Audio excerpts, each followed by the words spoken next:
Alors avec l'aide de Dieu, ce soir on va reprendre les cours du Dvar Malchut. Donc le Dvar Malchut de la parachate noire. Et avant même de commencer le point essentiel, un des points essentiels du Dvar Malchut de cette paracha, on va étudier un point de la parachate Lech Lecha. Parce que je trouve que ce point-là, cet enseignement du Rabbi, il est exceptionnel. Et je suis tombé un peu... Par Ashgacha Pratit, je suis tombé dessus il y a quelques jours et je me suis dit c'est toujours bien de répéter ce que dit le Rabbi ici, vous allez voir pourquoi. Écoutez ce qu'il dit, dans les mots même, dans les mots vraiment du Rabbi. Il dit comme ça: Avodata Adam al derer aragil i al yede nitzol kochotav gluim. Le travail d'un juif de manière quotidienne, journalière, par habitude, qu'est-ce qu'il fait un juif? Il exploite ses forces dévoilées. Donc ça, on en parle souvent dans les cours. Il y a les forces dévoilées de l'âme, il y a les forces cachées de l'âme. Les forces dévoilées de l'âme, c'est l'intellect, les forces de l'intellect, Rabat. Et les forces cachées de l'âme, c'est déjà... pourquoi on parle cachées? Parce qu'on veut dire qu'elles ne se dévoilent pas réellement dans le corps. On parle par exemple de la Emouna. Déjà, c'est une force qui est cachée, c'est-à-dire qu'elle n'est pas dévoilée dans un membre en particulier du corps, comme c'est le cas de l'intellect. Tu vois, l'intellect, il se révèle dans le cerveau. Les sentiments, ils se révèlent dans le cœur. L'âme animale, elle se révèle dans le sang. Elle circule dans tout le corps. C'est la vitalité du corps. Adam ou un Nefesh. Le sang, c'est l'âme. Comme ça, il dit Dieu.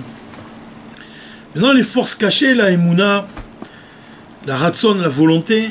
Mais quand on parle de la volonté qui dépasse l'intellect, sont des forces qui ne s'habillent pas dans le corps. Donc, elles sont cachées.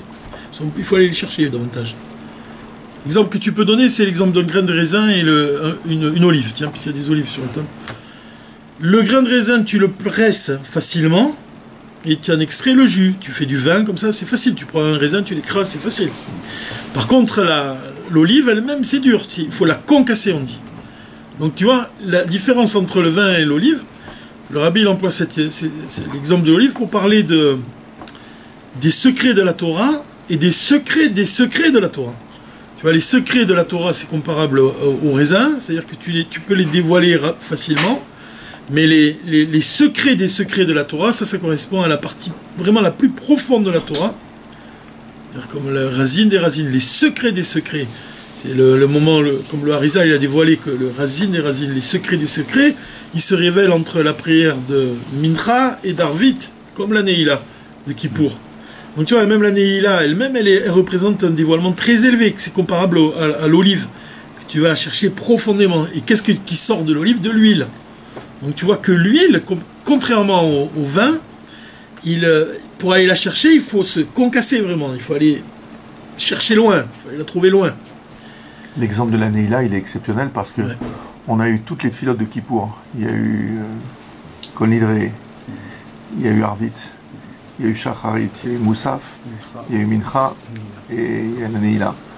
On nous dit que, parce que ça me fait penser à l'image de l'huile que tu viens de prendre, jusqu'à la Neila, on a, pour celui qui n'a pas réussi à prier de manière facile, au moins à la Neila, il a eu plusieurs chances.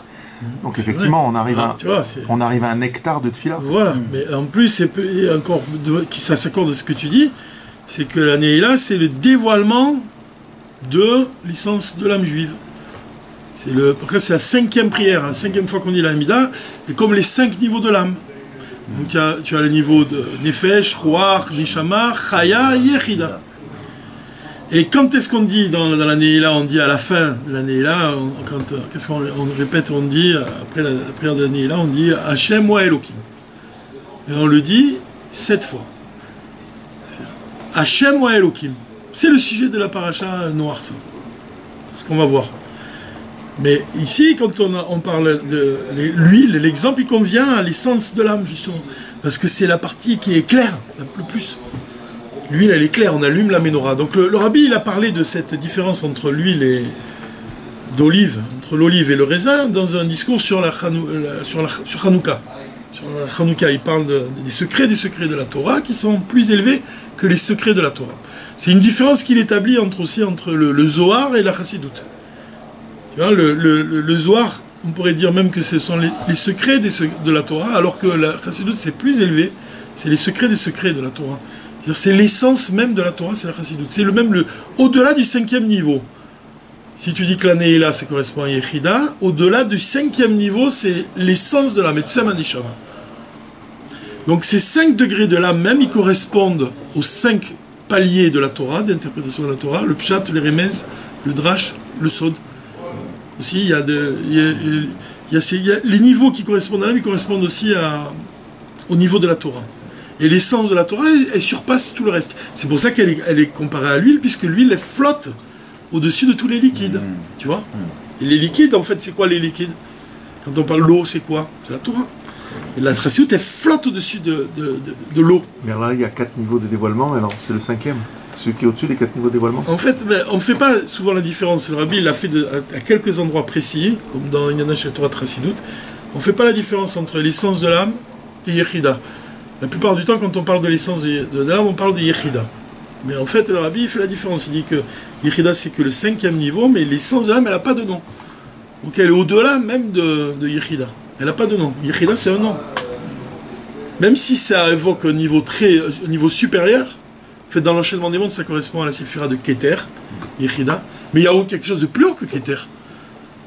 Keter, c'est uniquement la volonté et le plaisir de Dieu. Mais il y a l'essence de Dieu, Dieu lui-même.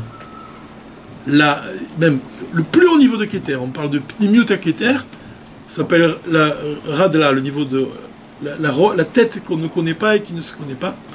C'est le plus haut point de Hatik. L'intérieur de la couronne. Ouais, vraiment le plus haut point. Le Rabbi, il écrit dans le Inyana chez Torah Chassidut que c'est de là que provient la Chassidut.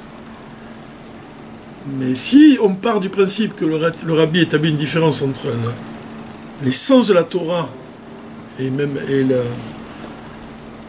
le Zohar, s'il établit une différence entre l'essence de l'âme et Yechida, alors tu peux dire que la Torah du Mashiach, vraiment qui va être révélée, c'est vraiment l'essence de la Torah, on pourrait penser même qu'elle est au-delà même de Radlar, qu'elle est au-delà de la pointe de la couronne.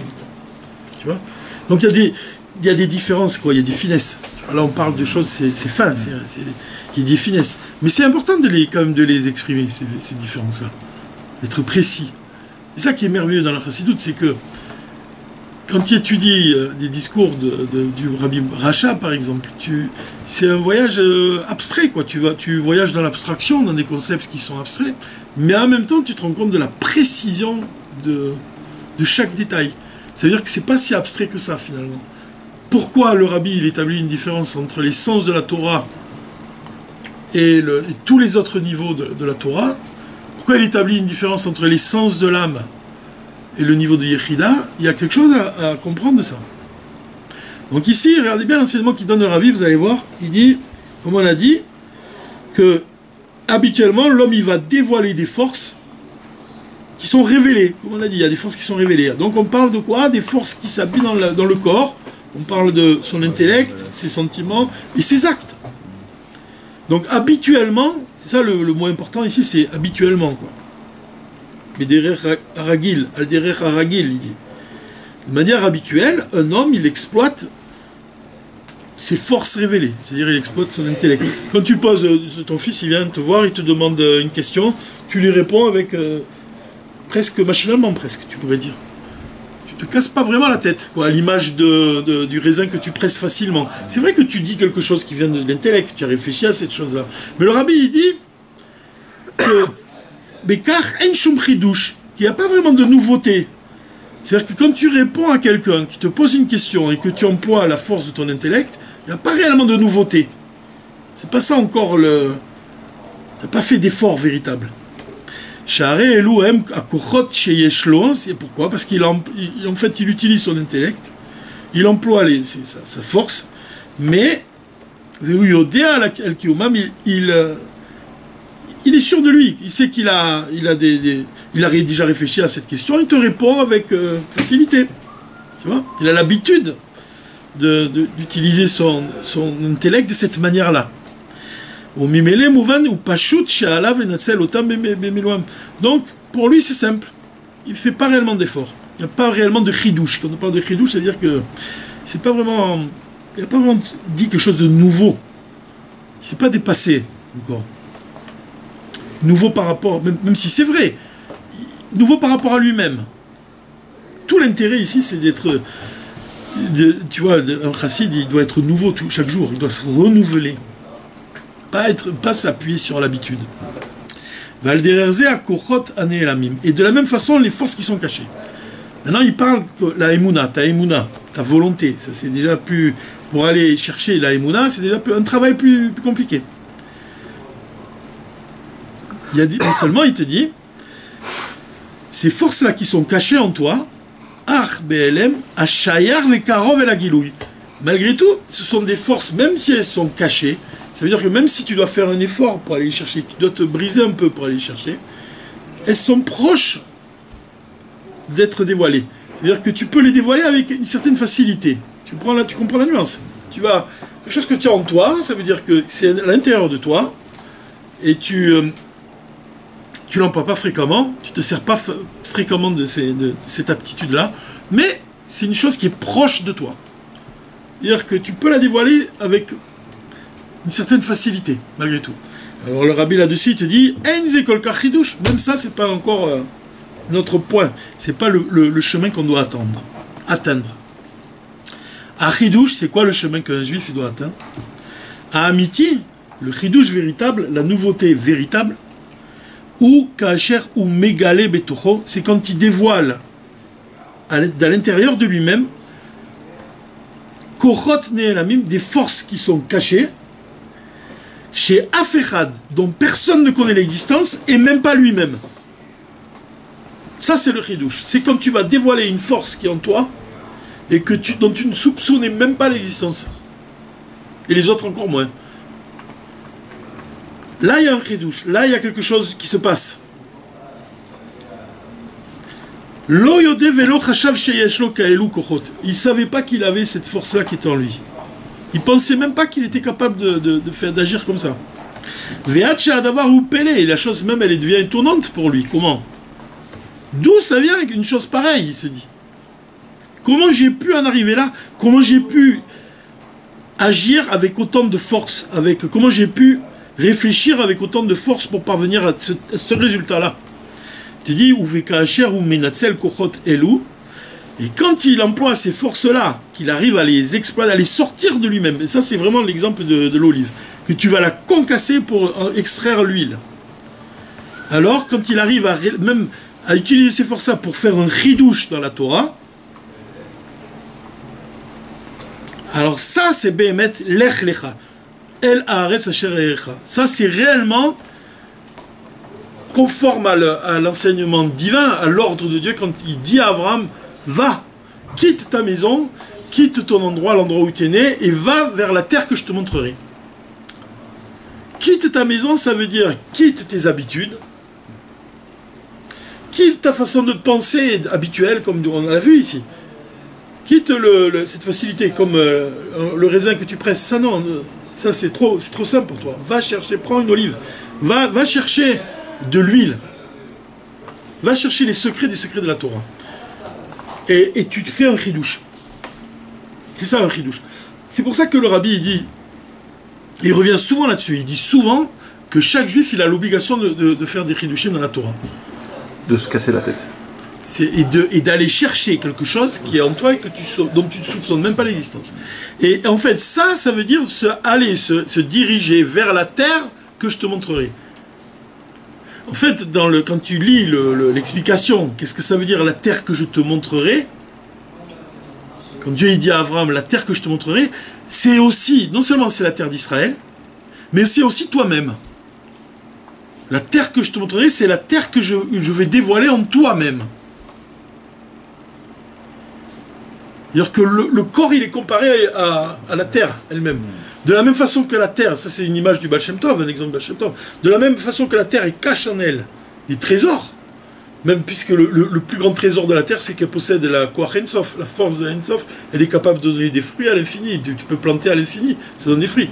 Donc ça te montre que l'élément matériel le plus bas, il est lié avec l'élément le plus haut, la force de donner des fruits à l'infini, c'est la force de Or Ein Sof, c'est une force divine, il n'y a que Dieu qui a cette force-là.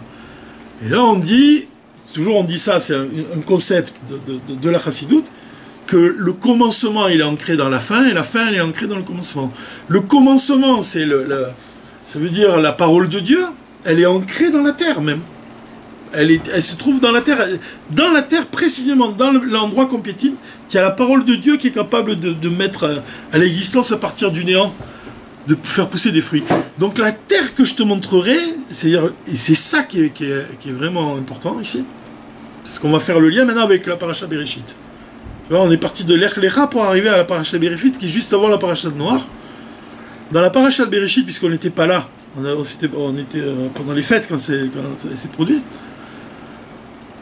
le rabbi, il donne un enseignement et il dit que Bereshit, quand Dieu il a créé le monde et quand il a créé l'homme lui-même, on voit que le Bereshit, le rabbi il a expliqué que Réchit ça correspond à deux choses. Ça correspond à le commencement de ton chemin, c'est-à-dire à Dieu, Bereshit, Réchit, le commencement de ton chemin, Darko, Réchit, Darko, ton chemin dans le sens de ta sagesse, c'est la Torah. Et c'est aussi les prémices de ta moisson, c'est Israël. C'est ça qu'on appelle la Réchit Rochma. Réchit, oui aussi.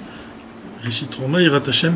Comment tu acquiers le début de ta... Comment maintenant tu peux acquérir cette sagesse, la Torah, puisque la Torah elle-même elle est appelée Réchit Darko, le chemin de Dieu. Comment c'est par la crainte de Dieu. C'est ça que tu dois avoir ressentir la crainte de Dieu pour être un réceptacle pour recevoir l'enseignement divin, quoi.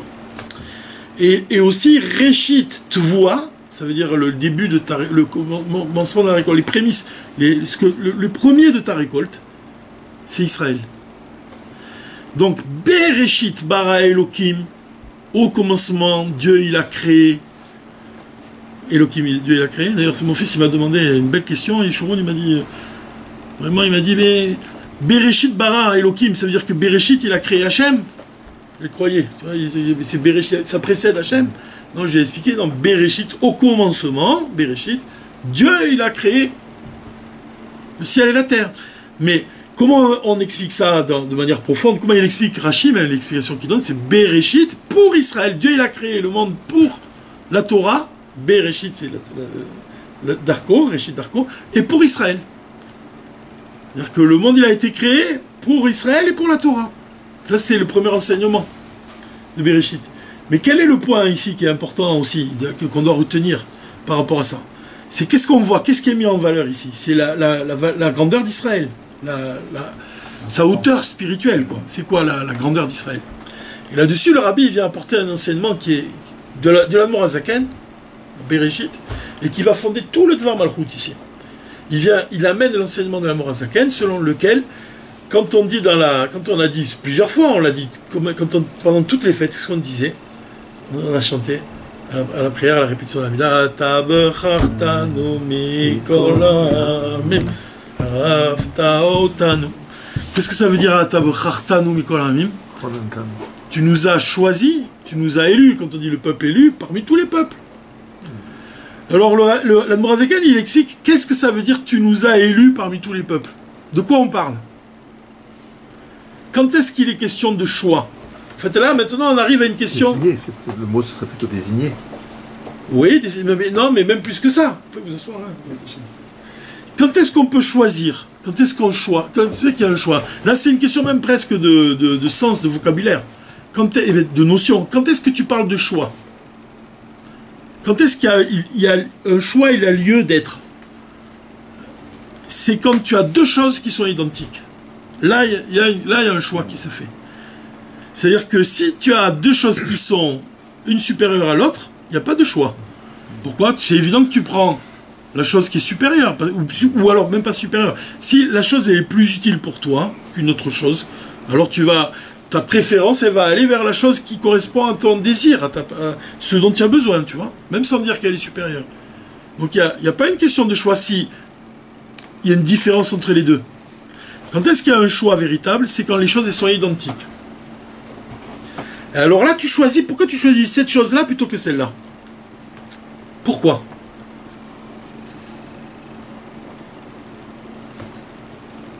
La réponse, elle est Le Morazakan, il explique ça. Tu choisis cette chose-là, ça dépasse ton intellect. C'est au-delà de ton intellect et de la raison. Le choix, il est lié avec ton essence. Donc il est déjà fait. Quand tu choisis une chose, ça dépasse. C'est pas ton intellect qui choisit. C'est au-delà. Et là, il donne l'exemple ici, maintenant, il dit, et là c'est important, c'est intéressant parce que c'est un cours, justement, pourquoi pas apprendre quelque chose vraiment de Chassidut, un concept de Chassidut. Quelle est la différence, il donne la différence, Rabbi, dans le Dvar Malchut, c'est ce qui est... Ceux qui aiment la Chassidut, ils sont sensibles à ça, à cet enseignement. Parce qu'il dit, quelle est la différence entre la Gashmiut, quand on parle de Gashmi, et qu'on parle de Chomriut, le Chomer, la matière. Quand on parle de quand tu dis la Gashmiut, c'est quoi? C'est le matériel. Et quand tu parles de la Gashmiut, tu dis, comment tu dis, quand tu parles de la Gashmiut, tu parles de quoi? Tu dis, par exemple, la nourriture, c'est de la Gashmiut, c'est le matériel. Quand tu bénis quelqu'un pour qu'il ait l'abondance de la Gashmiut, c'est dans quoi? Quand tu parles de quoi? De la matière. Et quand tu dis la Chomriut, ça parle aussi de la matière. C'est la Chomer, le Chomer c'est la matière. En quelle matière il est ce vêtement? Il est dans cette matière-là, c'est du lin, l'autre c'est du velours. Chomriut, le Chomer, ça désigne la matière. Quelle est la différence entre le Chomer et le Gashmi? Le Gashmiut et la Chomriut. Rabbi, il t'explique, il te dit que la différence, elle est que la Gashmiut, ça fait référence, disons, aux aliments. Est-ce que la Gashmiut d'un juif, c'est la même Gashmiut qu'un non-juif? Non. Pourquoi? Parce qu'un juif, il va manger kasher. Donc, c'est pas la même Gashmiut. Est-ce que la Chomriut d'un juif, elle est égale à la Chomriut d'un non-juif? Oui. Parce que le corps, il est le même.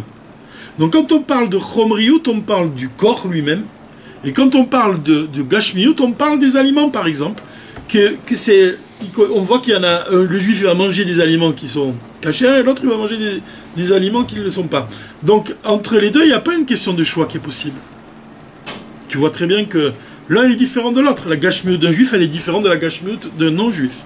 Par contre, en ce qui concerne le corps lui-même, il y a un choix.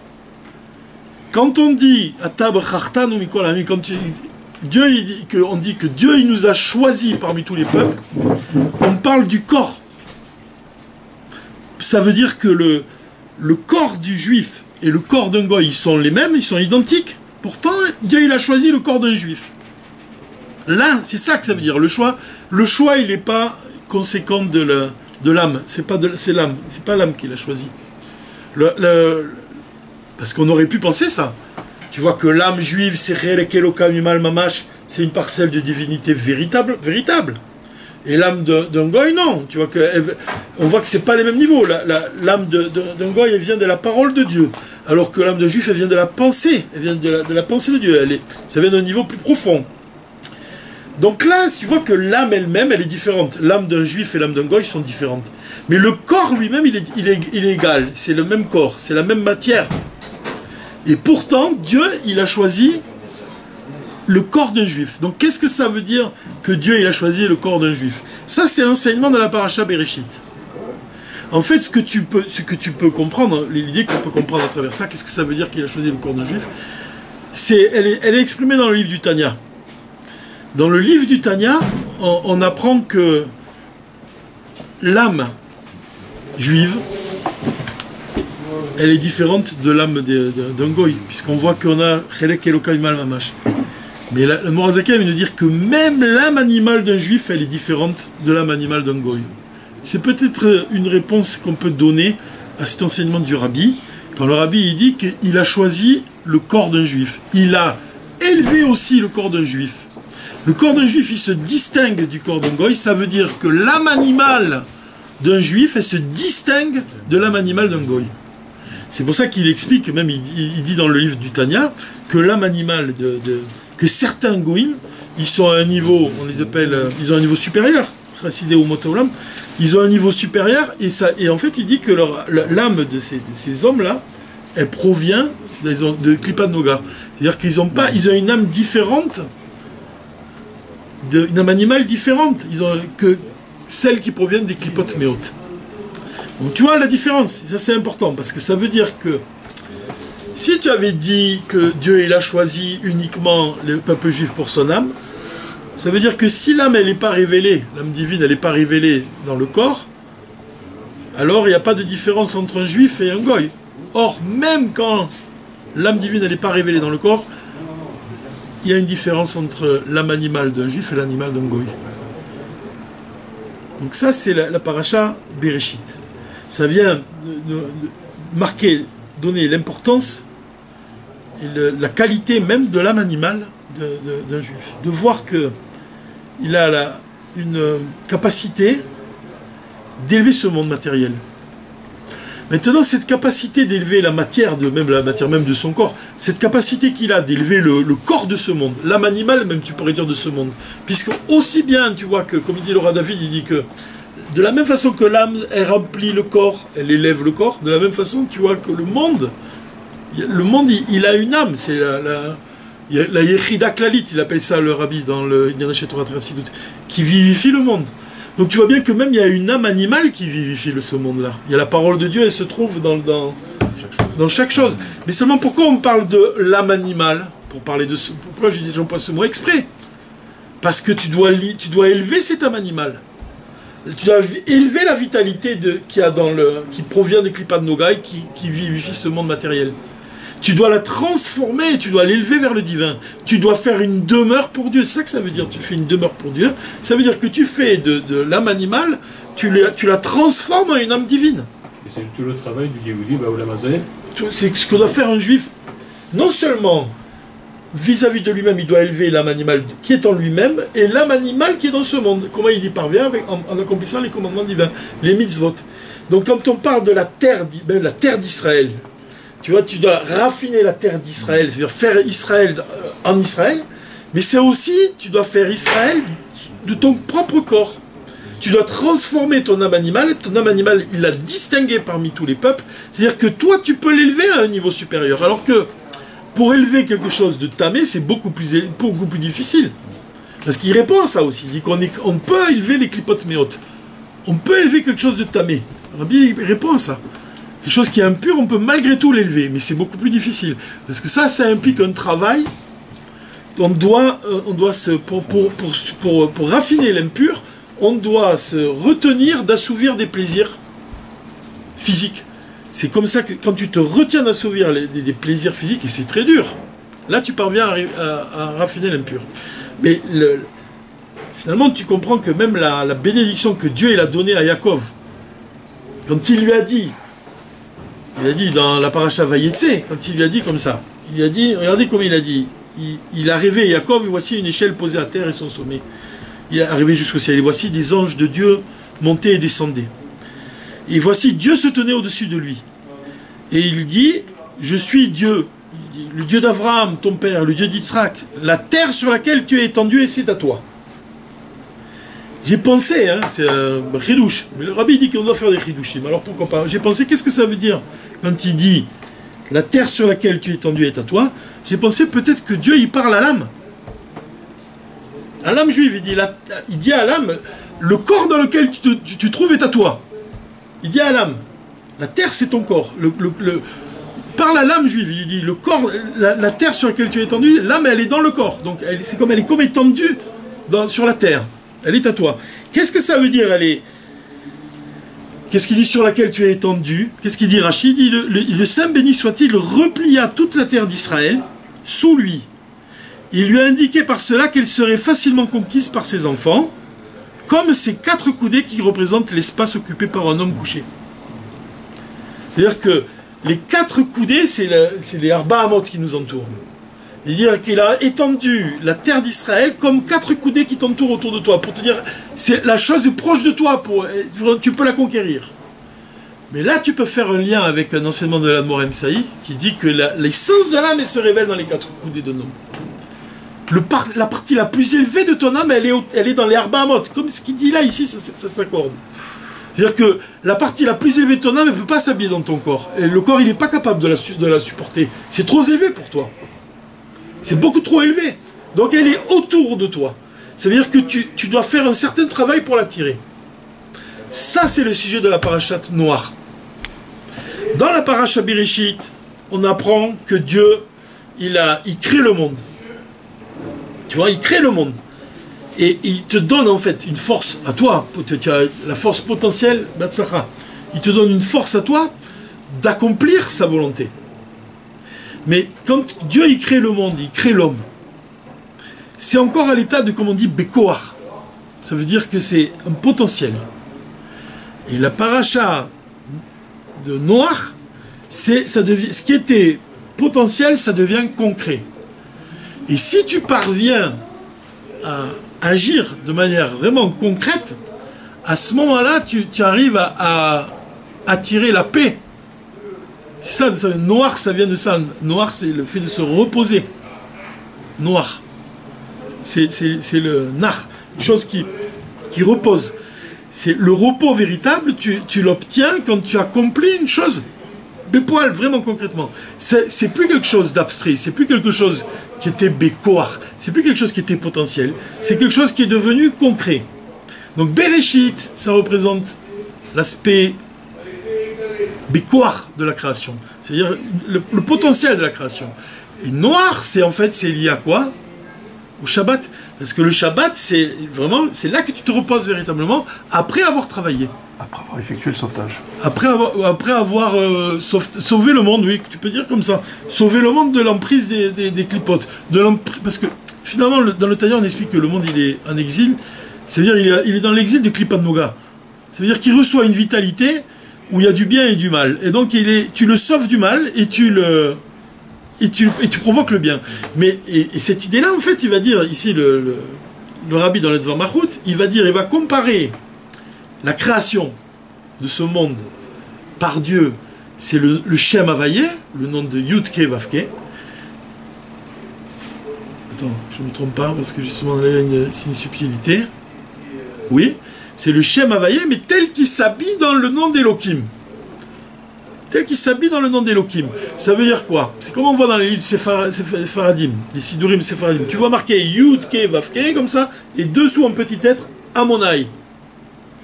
Ça veut dire c'est le nom de Dieu, et Yud-Ke Vav-Ke, ça représente la lumière de Dieu qui est au-delà de ce monde, qui va descendre, qui va s'habiller dans un voile, qui va être caché dans la nature. Elohim, c'est la valeur numérique de nature, le nom Elohim. Ça veut dire c'est un bouclier pour la lumière qui est au-delà de ce monde. La combinaison des deux, l'union entre les deux, c'est ce monde-là que tu as. Donc quand les 6 jours de la semaine ils correspondent au nom d'Havayé, ça veut dire tel qu'il s'habille dans Elohim, ça veut dire la lumière d'Havayé qui est cachée, qui se cache à travers ce voile-là d'Elohim, le voile de Klipat Noga. Et toi, si tu parviens à élever ce voile-là, c'est-à-dire à utiliser, ça c'est expliqué longuement dans le Tanya, si tu élèves la vitalité qui contient du bien et du mal vers le divin, en accomplissant la volonté de Dieu, alors tu la libères de la klipa, c'est-à-dire que tu la fais revenir à sa source divine, tu fais de ce monde une demeure pour Dieu, ça veut dire que tu dévoiles l'essence de Dieu dans ce monde matériel. Et ça, c'est le sujet du Shabbat et du repos. Ça veut dire que tu dévoiles Yud-Ke Vav-Ke dans le nom d'Elohim. C'est-à-dire que le nom d'Elohim, c'est plus quelque chose qui vient venir masquer la lumière divine, c'est quelque chose qui va révéler la lumière divine, va révéler Dieu dans le monde. Et donc l'opposition entre ces deux parachutes, là, si tu peux parler d'opposition, c'est l'opposition qui existe entre le divin qui est au-delà de ce monde et le divin qui se révèle dans ce monde. Et la chose, elle est vraie pour nous-mêmes. Alors, quel exemple tu peux donner concrètement par rapport à ça?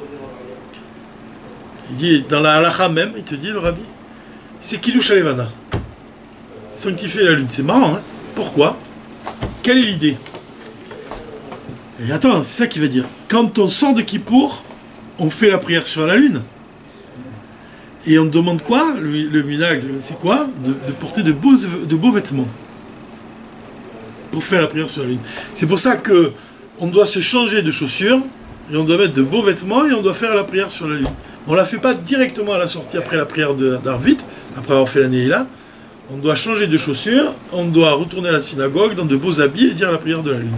Et le rabbi, il dit, c'est intéressant parce qu'il dit, comme conclusion à tout le Dvar Malchut de la Parashat Noire, il dit que les maasés, qu'est-ce qu'on doit appliquer par rapport au fait qu'on dit que, si tu dis que Bereshit, ça correspond au dévoilement du divin qui est au-delà de ce monde. Et la Parashat Noire, elle correspond au dévoilement divin qui est réellement au-delà de ce monde, dans ce monde matériel, alors que Bereshit, ça correspond vraiment à la limite, puisque tu dévoiles Dieu, mais de manière limitée. La conclusion, les maasés, c'est que tu dois porter des beaux habits quand tu fais Kiddush Halevana, quand tu bénis le mois. Pourquoi? Tu vois, c'est intéressant ce qu'il dit ici, le rabbi.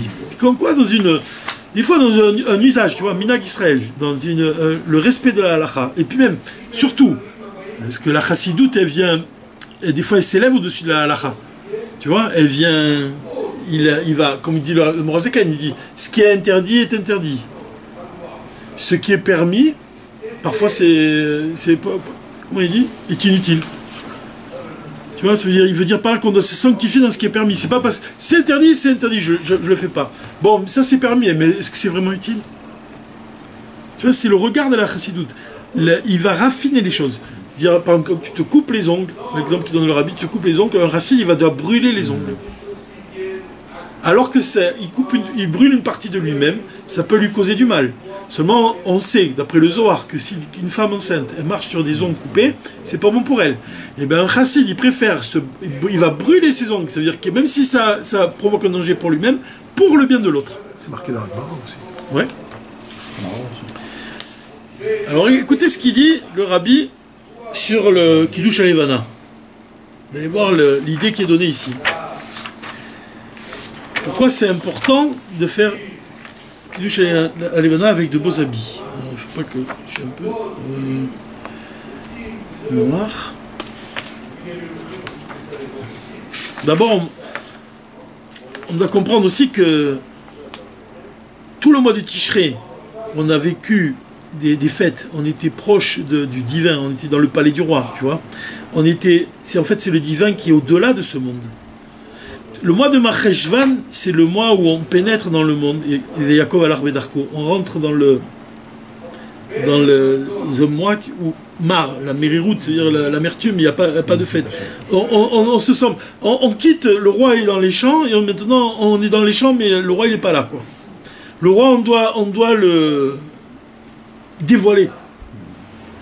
C'est ça l'idée, c'est qu'on doit dévoiler le nom d'Havaïe dans le nom d'Elohim. C'est pour ça qu'on dit 7 fois Havaïe ou Elohim, Havaïe ou Avot, après pendant la prière de la Neila. À la répétition, on dit Havaïe ou à la fin, Havaïe ou Elohim, Havaïe ou Elohim. Ça veut dire quoi? Ça veut dire que le Tzimtzum, c'est Elohim, ça veut dire la limite. C'est-à-dire que toute la lumière d'Havaïe, elle est cachée dans ce monde. Comme on a dit, c'est un massar, c'est un voile, le nom d'Elohim. Il ne te laisse pas voir le divin, il te montre la nature. Il te donne une perception de la matière, il ne te donne pas une perception du divin. Et bien, tu dois dévoiler que Elohim, Havaïe ou Elohim. Que même ce sujet-là, de dissimulation, il est divin, en fait. Tu dois révéler le divin dans les limites. C'est très profond comme idée, parce que tu pourrais même amener à une autre idée. Tu pourrais dire, c'est comme on dit que Dieu il est Ein Sofi, la lumière de Dieu, elle est sans fin. Tu parles de la grandeur de Dieu. Mais tu peux dire aussi, Dieu, il n'a pas de début. C'est encore plus fou de penser ça.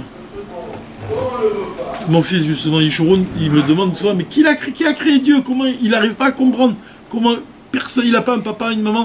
Non, il se demande. Non, il n'y a rien qui le précède. Il est lui-même la raison de sa réalité.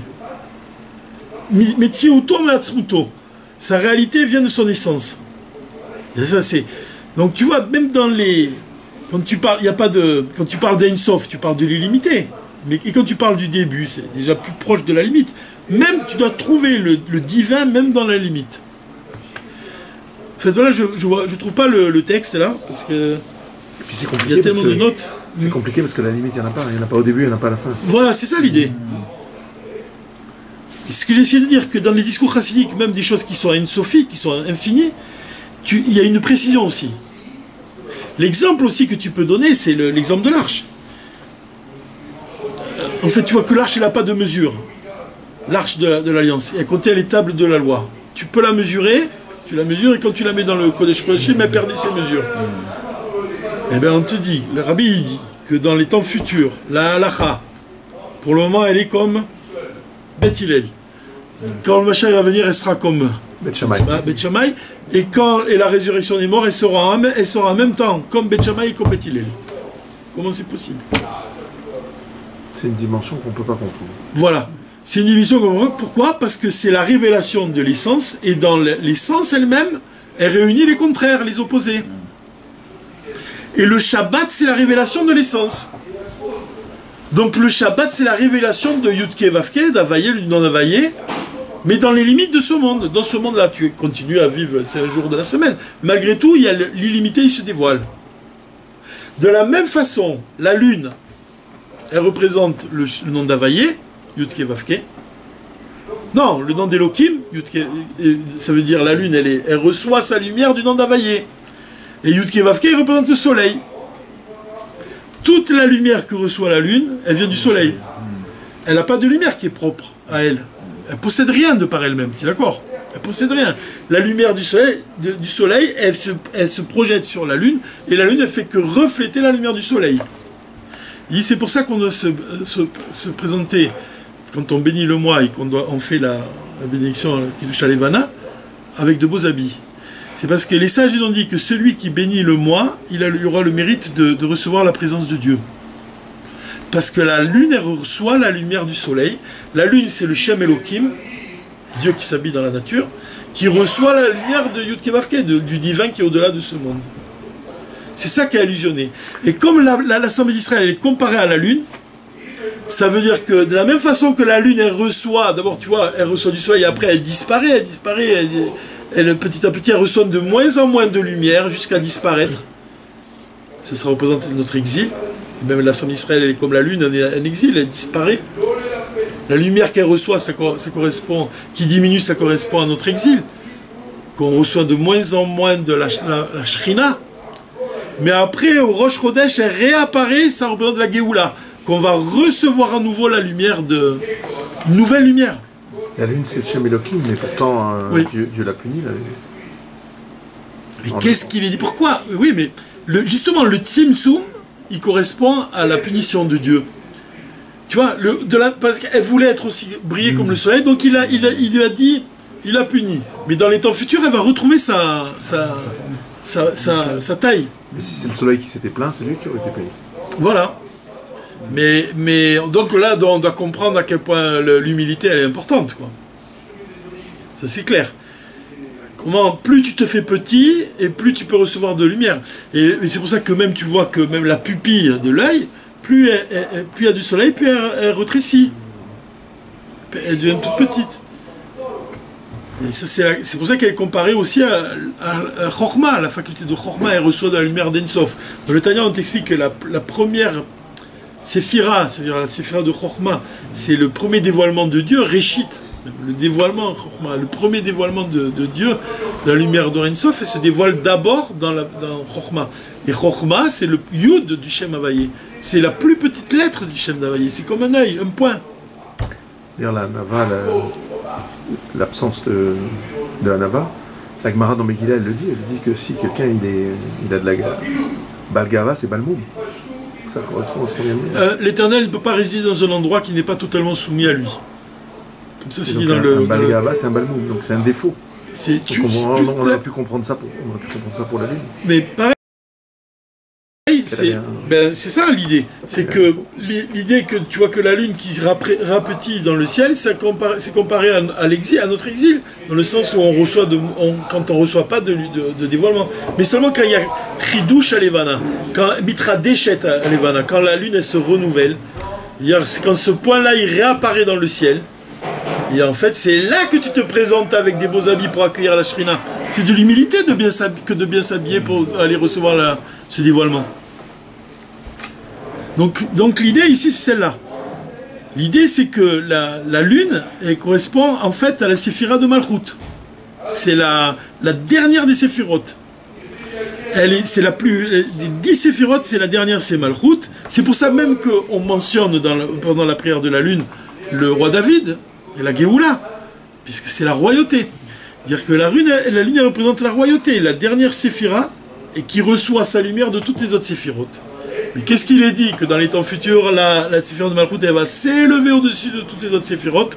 C'est ce qu'on dit, Ishetraïl, la Teret Bala. La Ishetraïl, c'est la lune. Elle va devenir la couronne de son mari, ça veut dire qu'elle va s'élever au-dessus de toutes les autres séphirotes, elle va prendre la place de Keter, c'est elle qui va dispenser ensuite sa lumière. Donc de là, tu comprends l'enseignement que plus tu es Batel, plus tu as des chances de t'élever au-dessus de tous les autres, de tout le monde entier ensuite. L'idée, c'est que cette élévation, en fait, de la lune, elle correspond au Shabbat, au jour du Shabbat. L'idée qui est donnée ici par le Rabbi. Et Noach, c'est le repos, c'est lié avec le repos. La paracha donc de Noach, elle vient nous indiquer le véritable repos, c'est une élévation spirituelle. C'est pour ça qu'à Shabbat, tu dois prier. Alors maintenant, pour conclure, on va conclure deux choses. D'abord, répéter l'enseignement du Baal Shem Tov, que l'arche de Noé, l'arche, on dit Teva en hébreu. Teva, c'est le même mot pour désigner le mot. Teva, c'est aussi, l'arche, c'est aussi un mot. C'est-à-dire que l'arche où on se réfugie, c'est quoi? C'est la Torah, Teva. La Teva, c'est les mots de la Torah. Les mots de la Torah, c'est un refuge pour nous. C'est là-bas qu'on doit s'abriter. Mais l'idée, c'est que quand tu t'abrites dans les mots de la Torah, tu ne dois pas être seul à t'abriter. Tu dois amener avec toi d'autres juifs. Ça, c'est un enseignement qui est célèbre. Un bel enseignement du Rabbi. Le deuxième enseignement, c'est à propos de la Tchouva. On n'a pas fait tout le tour de tout ce qu'il dit dans les Dvar Malchut, mais si on doit donner des aspects essentiels. Il y a un autre enseignement qui est intéressant ici, c'est la Tchouva. De quelle manière? Il y a deux façons de faire Tchouva. Comme ça, il explique, le Rabbi. La première façon de faire Tchouva, c'est de regarder tes manques et de t'occuper de chaque détail, de chaque manque, des choses qui te tu sens qu'il y a un manque, qu'il y a une imperfection, que tu veux t'élever, tu veux combler à ce manque. Dit que là, seulement malgré tout, quand tu vas effectuer ce travail, malgré tout, c'est un travail qui est assez limité, quoi, parce que d'abord, les forces, elles viennent que de toi-même, donc tu vas t'occuper d'un détail, et le détail lui-même, il est limité, d'accord? Donc tu vas t'occuper de ton détail, de ce qui te manque, avec tes capacités qui sont elles-mêmes limitées. C'est la première façon d'agir. Est-ce que c'est pas Hachem qui envoie la force et nous qui avons la volonté? Oui, mais c'est vrai, même comme on l'a dit, même dans les limites, c'est Hachem qui t'envoie. Comme on l'a dit, même l'illimité, il est dans la limite. Nous, c'est le curseur du Ratson qu'on a, nous, alors. Non, mais même nous, on doit c'est Dieu qui t'envoie, même c'est lui qui t'envoie même le désir de faire tchouva. Maintenant, moi, je dis toujours ça, je me l'explique comme ça, je me dis que le libre arbitre, en fait, c'est comment tu réagis. Dieu, il t'envoie, même tout vient de Dieu, les pensées, tout. Maintenant, comment tu réagis par rapport à ce qu'il t'envoie? La deuxième façon de faire tchouva, je te dis, c'est quand tu es tellement occupé à la Torah et au mitzvot, que c'est noyé, tes problèmes, ils sont noyés. Ils se noient dans la lumière. Tu vois, tu fais tellement, tu dis tellement, tu vas prier, minyan, tu fais tout ce qu'il faut, tu vois. Tu fais ton chitat, tu fais ton rambam, tu fréquentes des chachamim, tu fréquentes des rabbanim et tout, tu es tellement dans une lumière abondante, dans une ivresse de Kedusha même, tu pourrais dire, que tes petits problèmes intérieurs, ils sont annulés, ils s'annulent totalement face à cette lumière. Mais qui dit annulé dit en partie résolu alors. Ben oui, c'est résolu. Mais seulement, il te dit, là, il y a quand même un problème. Malgré tout, ça a un avantage, évidemment, parce que ta Torah, elle va résoudre, comme tu as dit, tes problèmes. Mais seulement, il manque quelque chose à ce travail-là. C'est quoi? C'est que le détail en particulier, tu t'en es pas occupé. La première façon de faire tchouva, c'est de s'occuper de ton détail, tu vois. Même si tu fais pas beaucoup de Torah, tu es concentré sur ce qui te manque et tout. Et toi-même, tu vas résoudre le problème. Et tu vas aller à fond dessus. Le problème avec la seconde façon de faire tes tchouva, c'est que quand ta lumière elle est abondante et que tu t'occupes de Torah et tout, tu t'occupes pas précisément de ton problème. Ton problème, il s'annule de par lui-même. Il est résolu, c'est résolu par lui-même. Donc l'idéal, ici, le Rabbi vient te dire que l'idéal, c'est de faire teshuva en utilisant ces deux façons. C'est-à-dire en t'occupant de tes détails, les détails de ton existence et t'occupant de chaque défaut que tu possèdes et tout, mais de quelle manière? En attirant une lumière comme ça qui est au-delà de la nature. Et ça, c'est exactement ça quand on dit que le nom d'Havaïe, il doit briller dans le nom d'Elohim. C'est-à-dire que tu attires la grande lumière d'Havaïe, et ça, le Rabbi, il compare ça à un mouvement de Simcha.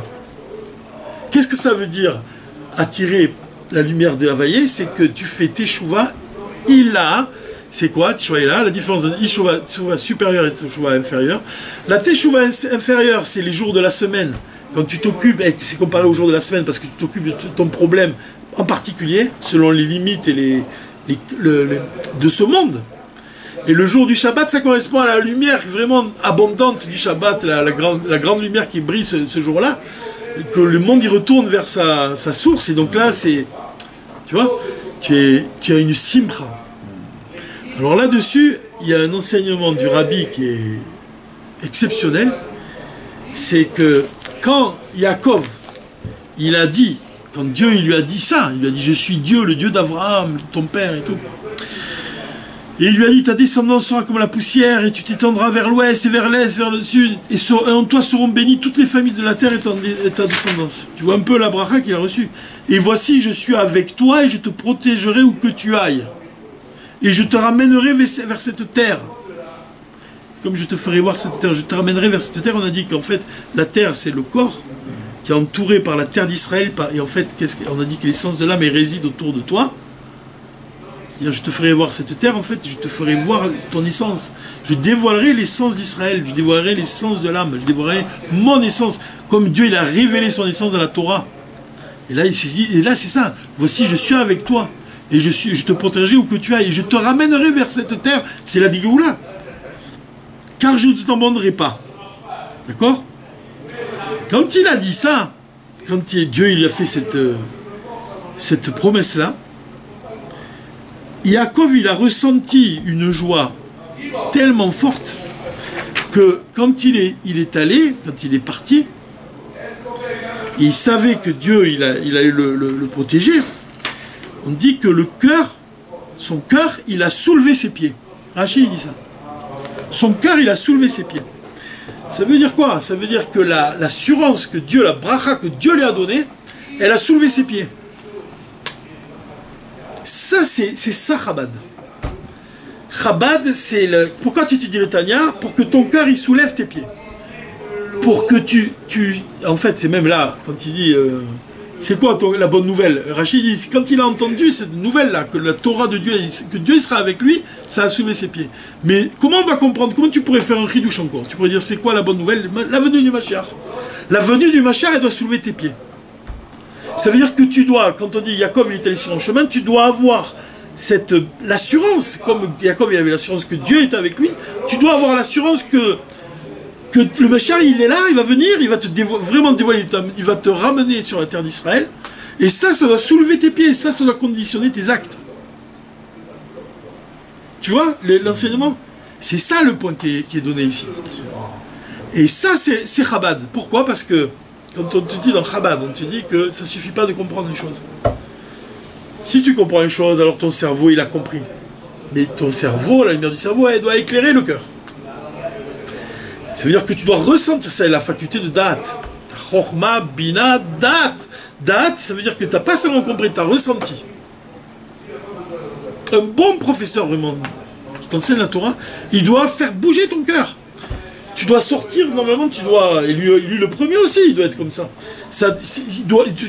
Ton cœur, la lumière de ton cerveau, c'est pas que tu comprends qu'il y a un Dieu, c'est que tu ressens, tu vois, qu'ensuite, ton cœur lui-même, quand il a ressenti, qu'est-ce qu'il fait? Il va soulever tes pieds.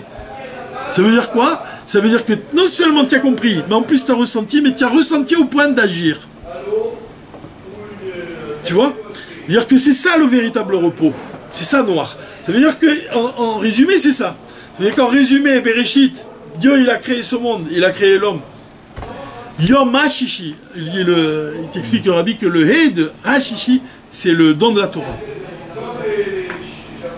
C'est le don de la Torah. Yom HaShishi. Pourquoi il dit pas Yom Shishi? Il dit Yom HaShishi, c'est une allusion au don de la Torah. Ça veut dire que vraiment l'existence, elle n'est possible qu'avec la Torah. Il a créé l'homme. Donc l'essence de Dieu, l'essence de la Torah et l'essence de l'âme des Juifs font un. Il dit que quand Dieu il a créé l'homme comme ça, que l'homme maintenant il a pris sa mission, que la chose est proche de toi, c'est écrit dans Bereshit, que l'esprit du Mashiach il flotte au-dessus des eaux. Maintenant tu dois attirer l'esprit du Mashiach, tu dois l'attirer, pas seulement qu'il plane au-dessus des eaux, mais tu dois l'attirer dans ton cœur. Et ton cœur il doit soulever tes pieds, et tu dois faire tout ce qui est en ton possible pour provoquer sa venue concrète, immédiate. Et ça, et là, tu as droit vraiment au repos. Et ça, c'est le véritable repos. Ça veut dire que la véritable teshuva, c'est la teshuva ila, elle vient mitor simcha, elle vient de cette joie-là, cette joie qui soulève tes pieds. Ça, c'est la teshuva ila, la teshuva supérieure de la parashat noire. Tu vois, la teshuva, elle doit être accomplie avec simcha, ça veut dire que tu dois tirer cette simcha-là dans tous les détails de ton existence. Dans tout Bereshit, dans tous les jours de la semaine. Toutes les formes, tous les détails doivent refléter cette lumière-là. Et ce qui est très beau, c'est que le rabbi il explique, et je vais vraiment m'arrêter là, il explique que l'arc-en-ciel que Dieu il a dévoilé, d'où il vient cet arc-en-ciel? Il vient du nuage. Des nuages, et il va jusqu'au ciel, quoi. Il vient des nuages. C'est l'alliance entre Dieu et la terre. Qui ne va pas détruire la terre, c'est-à-dire que c'est l'alliance entre la terre, tu peux dire même c'est le corps, même. Non, parce que l'alliance entre Dieu et ce monde matériel, ce sont des couleurs, en fait. C'est intéressant, l'idée. Parce que l'arc-en-ciel sont des couleurs. La seule fois où l'Admorazaken, une des seules fois où il parle du Tanya, dans le Tanya des couleurs, il dit que les couleurs, une belle couleur, c'est quand elle est composée d'un mélange de deux couleurs. C'est la même chose quand on dit que l'essence de Dieu est réunie les opposés, que la halakha sera comme Beth Hillel, comme Beth Shammai. C'est qu'elle est capable d'unir des choses qui sont opposées. Mais l'idée que le rabbi donne à propos des couleurs ici de l'arc-en-ciel, il dit que les couleurs, c'est le signe de l'alliance, le signe de l'existence, le signe de l'assurance que Dieu il nous a choisi et que le monde il se maintiendra. Ça vient aussi du travail de l'homme. C'est du fait que l'homme il va raffiner ce monde matériel au point que le nuage il devient tellement pur qu'il est capable de refléter la lumière, les couleurs qui proviennent de la lumière en fait. C'est-à-dire que les couleurs et les lumières elles apparaissent par le travail de l'homme. Ça veut dire que le travail qu'un homme il accomplit, ça élève le monde à un niveau plus élevé que celui de Bereshit. C'est la parasha noire. C'est-à-dire que la parasha Bereshit, elle te montre le monde, la création du monde par Dieu, et la parasha noire, elle te montre la Teshuvah, le fait que l'homme, il va élever ce monde matériel à un niveau supérieur à celui qui était le sien auparavant. Et cette idée-là, le rabbi la reprend souvent. Et parce que, quand il te dit que la vraie Teshuvah, elle vient de la simra, de la profondeur, de la joie, quand il te dit ça, il dit que ça vient du travail de l'homme.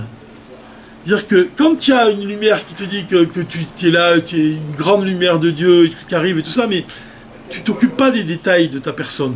C'est noyé. Non, ça c'est pas bon. Il faut quand même que tu t'occupes il ne faut pas noyer tes problèmes, il faut les prendre et il faut les élever. C'est-à-dire qu'il y a un travail qui vient de toi qui est plus élevé que la lumière qui vient d'en haut. Et cette idée-là, il la reprend souvent dans de nombreux discours chassidiques.